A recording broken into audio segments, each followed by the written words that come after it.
Okay, this video is called How to Reform Healthcare. And conventional healthcare, it's good at some things. It's great for acute problems. The emergency room is probably the most valuable place in a hospital. It's good for end stage things like dialysis, transplant, joint replacement, and some other stuff. A lot of rehab stuff. There's a lot of good things that it does. Okay, but what does it stink at? It stinks at, the chronic diet and toxicology diseases. You can't fix a diet and toxicology disease with a pill or a surgery. The way to fix these diseases, get the best outcomes, is to fix the diet and to avoid the toxins and learn what they are. Most people are sick because they're ignorant. They don't even realize how they make themselves sick. I also think there has to be some other way to get around atheist morals. If you go with this, Darwinian atheism stuff, then there's always going to be a lot more profit in ripping people off than there is in helping them. So there has to be some ethical component to it, so that it's important to do the right thing. All right, and then it's not like a big mystery. Walter Kempner already showed how to optimize outcomes, way back in the 1940s and 1950s. He had lots of patients come to Durham, North Carolina, and live in little rice houses like apartments. And then they would just come to him for lectures. They would come for morning weigh-ins. And people can travel to this health center. We could call it a health center, whatever you're going to call it, for education and training. There's currently some things like this. Dr. Alan Goldhamer's doing in California, True North, seems to be right along these ideas. I don't have much experience with exactly what he's doing, but I heard from a lot of good people who work with him that they're doing something really good over there.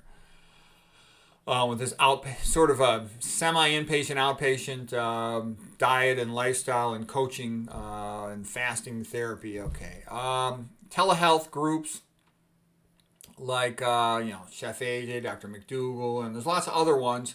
Those help a lot of people. But I think to do telehealth, a person has to be pretty motivated. Certainly it's going to be cheaper than doing something where you have to travel to a facility. But I don't know, most of the people I know, they're not self-taught autodidacts, okay?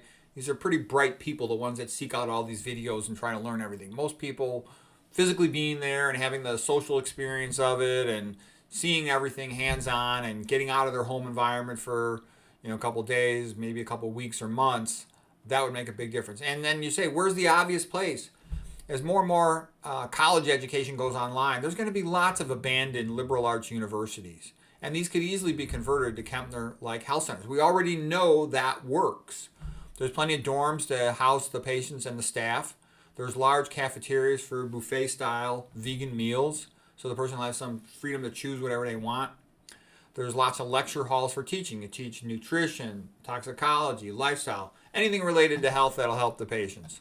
You can have lectures on other topics to make it interesting. You'd have, physicians, nurse practitioners, physician assistants, physical therapists, all the different, fields right there, health coaches. You'll need a lot of staff to talk to all these people. This would work. It's obvious that it would work. The question is, how would you get funding for it? They're great places, like in Durham, North Carolina. They're nice places to walk, and people could walk all over a college campus. College campus is like a great place to be.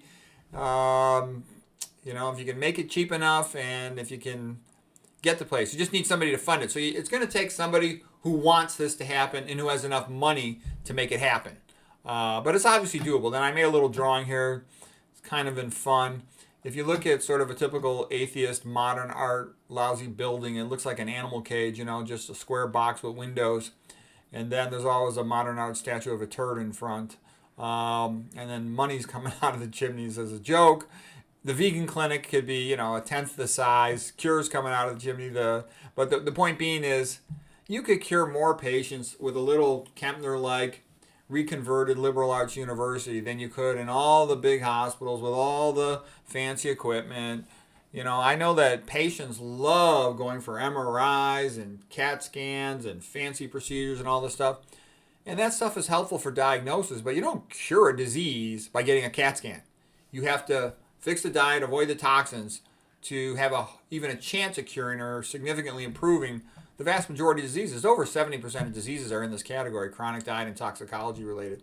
So anyways, the method's there. If somebody knows somebody rich enough to make it happen, that would be nice.